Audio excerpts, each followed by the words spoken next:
boa noite. Hoje o tema aí que nós vamos falar é um tema que foi um pedido. E aí tem um montão de assunto para falar. Pessoal aí, obrigado por acompanhar a gente, né? Espero que vocês estejam gostando dos conteúdos que a gente está disponibilizando. E depois aproveitando o TZF Play, né? Pessoal, então o tema da live hoje, a gente recebeu uma consulta de um rapaz, né? De um dos as pessoas que acompanham a gente, né?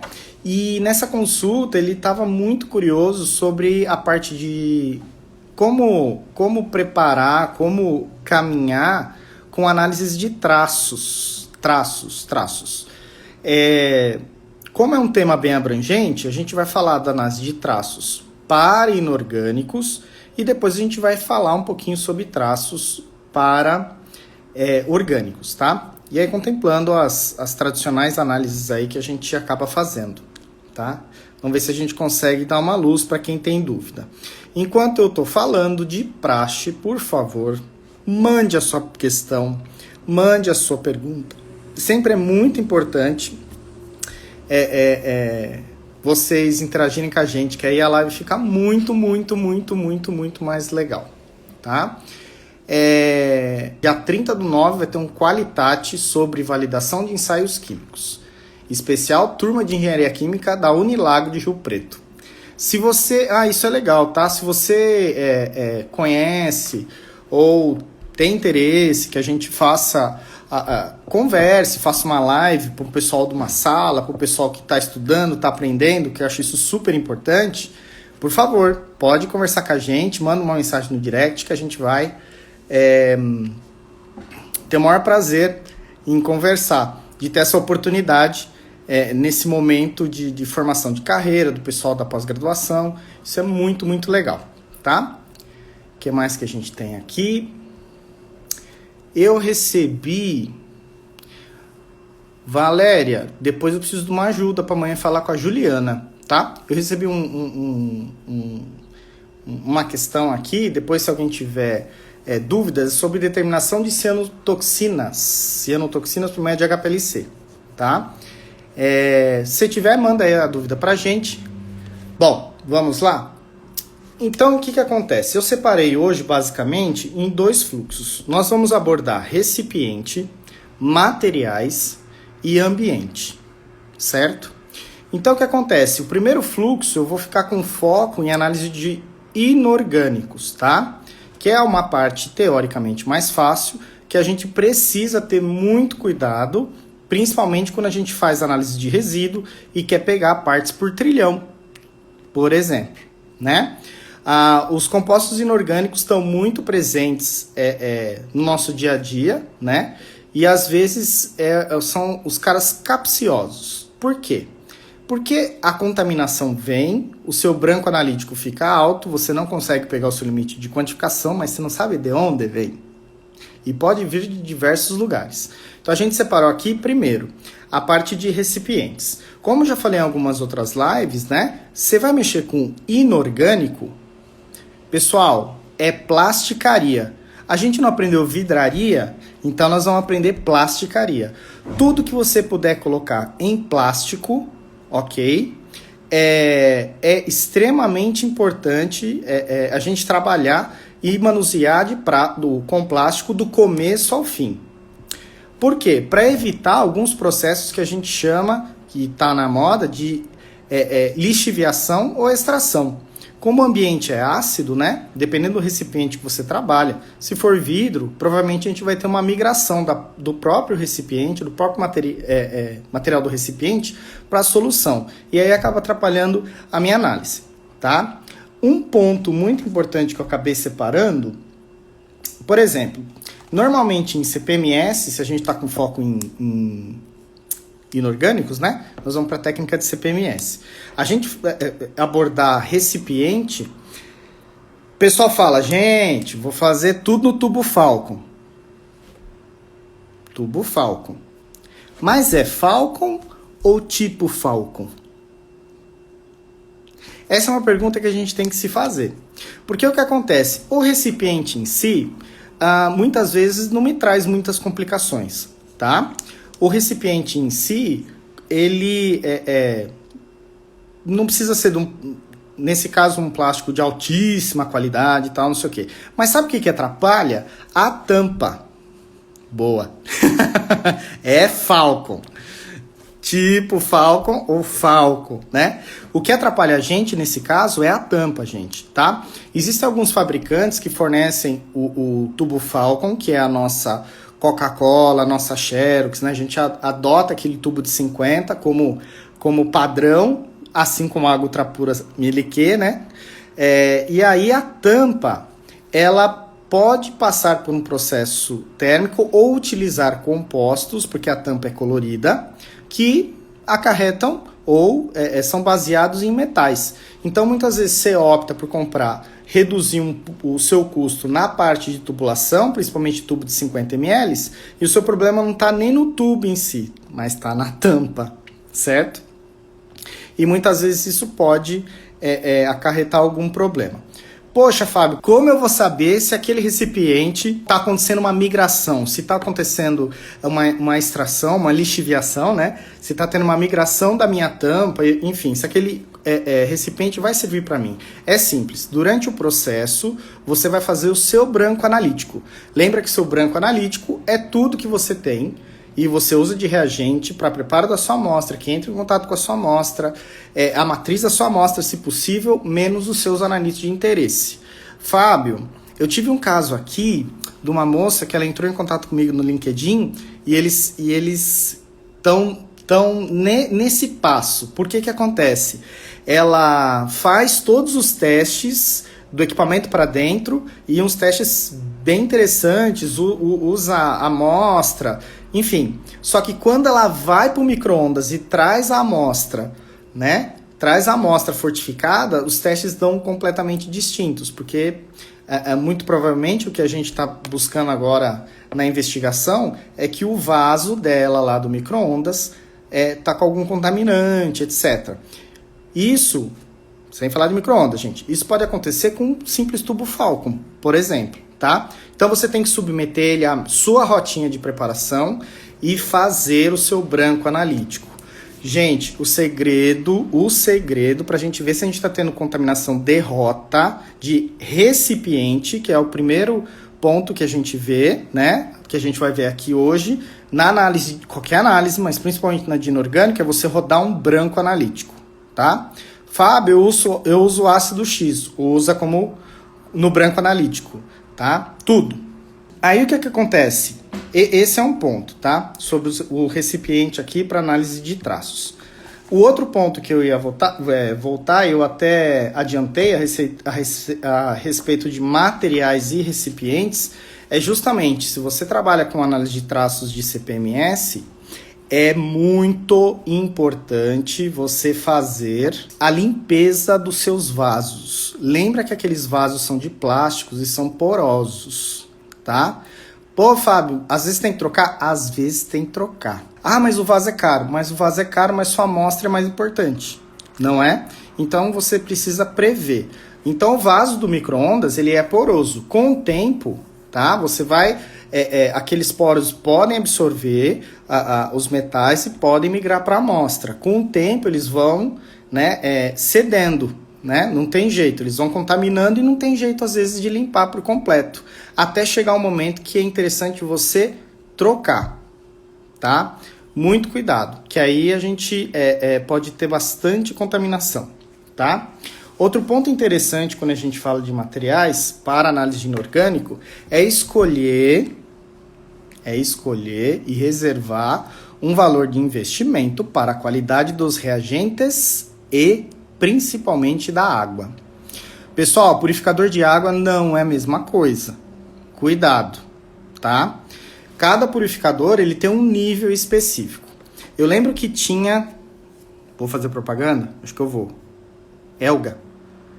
Tá, Elga. Uma vez eu vi um panfleto que eles vendiam na Europa. E aí, cada modelinho que eles tinham disponíveis, eles... linkavam com a técnica. E vocês sabiam que tinha um modelinho mais apropriado para ICP-MS, outro modelinho mais apropriado para HPLC, outro modelinho mais apropriado para chama e forno de grafite. Então, Olha, eu juro, se eu soubesse onde estava isso aí, que eu achei uma ideia fantástica. Justamente porque a gente tem um purificador de água no laboratório e todo mundo divide. Aí satura a membrana, a gente não vê. Aí dá problema no destilador, a gente não vê. Então, quando você... Gente, análise de traço é uma análise muito específica e muito especial, tá? Então, a gente tem que ter um olhar atento para essa parte. Se você vai trabalhar com ICP-MS, estamos falando de inorgânicos, verifique qual o melhor purificador que vai te fornecer a melhor água nesse sentido. Ponto 1. Ponto 2, eu já falei numa live aqui, vou falar de novo, é a respeito da pureza dos ácidos. Pureza dos ácidos. Fábio, eu preciso usar ácidos ultra puros para atingir traços? Precisa. Justamente por quê? Porque a exigência do instrumento é muito grande. Se você negligenciar qualidade, pureza de ácido e de reagente, a sua linha de base, e não é culpa do instrumento, hein? A linha de base dele pode ser aqui para baixo, e aí você consegue ver o seu sinal. Caso o background estiver muito alto, né? Tem um nome bonito para background, que é sinal de fundo estruturado, né? Aí, caso o seu background, que vem do reagente, impactar, né? No analítico que você está querendo analisar, seu background vai fazer assim. Aonde vai estar o sinal do seu composto de interesse? Escondido. Mas é culpa do instrumento? É o instrumento que não está conseguindo ler? É o instrumento que não tem sensibilidade? A gente escuta muito isso. Esse instrumento não tem sensibilidade. Gente, cuidado. Cuidado, tá? Às vezes eu não dou condição para ele ter. Né? Eu costumo dar aqui na parte do... Vou um pouquinho mais para frente, tá? Então a gente tem que trabalhar com esses materiais, manuseio, etc, etc, todos de plástico com pureza considerada, tá? Nós tivemos uma experiência num dos clientes, eu vou até recordar, que a gente fez análise de mercúrio, tá? Por ICP-MS, era uma análise muito bem feita, a implantação foi muito boa, bem descrita, né? E o pessoal fez o reagente de diluição num becker de vidro. E trabalhou com Falcon de verdade, com os padrões ultra puros, com reagente ultra puro, tudo ultra puro, coisa mais linda do mundo. E aí ele preparou um ácido de diluição num vidro. Adivinha? Não teve curva de mercúrio, de jeito nenhum, tá? Saiu todo assim, a Tati fala, né, céu estrelado, né? Não teve linearidade. Só porque ele preparou um ácido num recipiente de vidro, tá? Esse é um ponto. Esse cliente foi bem interessante, né? Porque a moça fez a curva 4 vezes. E a Thalita tá aqui e não deixa eu mentir. Ela fez 4 vezes a curva, 4. E as 4 deram errada. E eu olhava pra Thalita e falava assim... O procedimento tá aqui. A moça é uma analista muito boa. Na minha cabeça não entrava, né? Aí o que acontece? Vamos pra bancada. Aí eu falei, não é possível, tem alguma coisa para trás. Tem alguma coisa para trás. O que tem para trás? Quando eu fui ver, a pessoa que estava ajudando ela preparou, porque o diluente é um volume maior, né? Em vez de preparar no recipiente de vidro de plástico que não tinha, ele foi pro vidro, preparou, lixiviou, né? Atrapalhou nosso background e aí mercúrio não sai. E mercúrio é super sensível no ICP-MS, né? Sai super bem, tá? É isso que atrapalha muitas vezes. Tudo bem? Beleza. Pra gente terminar a parte dos inorgânicos, tá? A gente vai falar sobre ambientes. Porque ambiente, principalmente para ICP-MS, para todas as técnicas, tá? Como nós estamos focados em análise de traço para inorgânicos, a gente vai falar do ICP-MS e do ambiente. Pessoal, esses equipamentos, primeiro, temperatura. Todos os equipamentos que medem traços, se tiver aquelas 2 letrinhas no final, MS, temperatura da sala, quanto mais gelada, melhor. Combinado? Quanto mais gelada, melhor. Fábio, eu consigo operar com ar-condicionado no 15. Ótimo, o equipamento vai adorar. Só toma cuidado para não condensar a água, umidade, né? Controla a umidade direitinho. Mas se você conseguir trabalhar com ar-condicionado no 15, tá excelente. Porque a dissipação de calor da própria eletrônica desses instrumentos é muito alta. Então, quanto mais baixa a temperatura e estável, né, a gente pega mais ou menos uma variação de 1 grau Celsius por hora, tá? Isso aí é o ideal, uma sala ideal. Então, o primeiro ponto é temperatura. Isso vocês têm que deixar muito forte. Segundo ponto, para esse PMS ainda mais, poeira. Poeira. O que é poeira? É resíduo de inorgânico, gente. Basicamente, as poeiras que a gente vê é resíduo de material inorgânico, tá? Então, a gente tem que tomar muito cuidado. Para evitar a entrada de poeira, muitas salas trabalham com pressão positiva. E isso eu recomendo para qualquer instrumento desse porte e para fazer análise de traços. Então, trabalhar com uma sala que tem uma pressão positiva para evitar a entrada de poeira. Acertou! Ela pôs aqui, ó. Sala ideal é um cofre no meio do prédio. Acertou! Se puder, até com aquela roupinha de astronauta. Na verdade, a gente precisa ter algumas combinações. Sempre a gente vai olhar para a sala quando a gente tiver dificuldade em receber os resultados, tá? E avaliar as condições ambientais. Então, por exemplo, se você quer evitar poeira num ambiente que eu não tenho como fechar, né? Não tenho como fechar as arestas, tirar as janelas, isolar, ou se está no ambiente divisória, isolar, uma das saídas é você trabalhar com pressão positiva. Para esse PMS, sem classificação, tá, gente? Sem classificação, às vezes uma pressão positiva já ajuda bastante. Porque tem algumas sistemáticas aí e o pó acaba entrando, principalmente se você tem amostrador automático e não tem exaustão para o amostrador, né? Não tem aquela caixinha, o cover lá do amostrador, pode ser que as suas amostras também contaminem. Então isso aí a gente precisa tomar cuidado, tá? De pressão positiva. Fábio, ainda a pressão positiva não resolveu. Legal. Então, a gente pode partir para filtros na sala, né? Tem um pessoal especializado em filtro EPA, esse filtro tem que trocar, né? Mas tem um pessoal especializado em filtro EPA, que aí você começa com uma sala de classificação, tá bom? E aí você tem classificação 1, 2, 3, de acordo com o necessário para você, tá?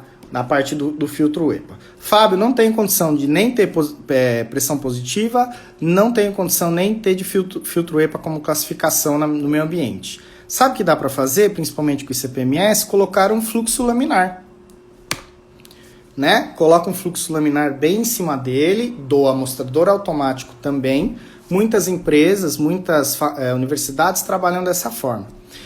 Aí vem aquela história, poxa, Fábio, mas o ambiente influencia tanto assim? Gente, influencia. Quem tiver a oportunidade, dá uma buscadinha no YouTube, tá? Existe um episódio que passou até no History Channel uma vez, que conta sobre a datação da idade da Terra, tá? E aí você olha o tema e fala, que legal. E a datação da idade da Terra foi feita com o chumbo. E dentro da pesquisa, né, desse pesquisador dos Estados Unidos, ele precisava medir chumbo. A finalidade principal era essa, conseguir, por decaimento, entender a datação da Terra, né? Quantos bilhões de anos, bilhões de anos que a Terra existe, tentar ter uma estimativa. E aí ele foi se aprofundando e ele descobriu uma coisa, que chegou a um nível que ele não conseguia mais baixar a quantidade de medição do chumbo. Porque o background estava totalmente contaminado. Só que aí teve contaminado, estava o background alto. E aí ele começou a perceber de onde vinha esse chumbo. Essa história, ela se confunde, né, com o chumbo que era utilizado na fabricação da gasolina nos Estados Unidos. Quem tiver a oportunidade de viajar, na hora de abastecer o carro, você vai ver. gasolina isenta de chumbo, porque isso aí foi uma questão muito forte na década de 80, nos anos 80, 70, 80, tá? E aí, como ele tinha esse chumbo em abundância, tinha brinquedo, né? Coisa saudável, bonequinho de chumbo, né? Soldadinho de chumbo. Enfim, conforme foi evoluindo essa pesquisa, ele que começou com essa cultura, né? De que para análise de inorgânicos você precisava de um ambiente totalmente inerte. E aí, num dos projetos que esse pesquisador fez lá nos Estados Unidos, ele montou uma sala especial justamente para conseguir pegar o chumbo a baixas quantidades, né?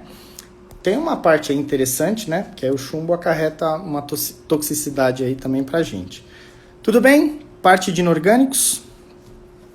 Basicamente é isso. Então, se você tem um ICP-MS e quer fazer análise de traços, é legal você ter uma sala isenta de poeira, com temperatura controlada, com pressão positiva ou fluxo laminar, se você já tentou de tudo e não conseguiu, tá?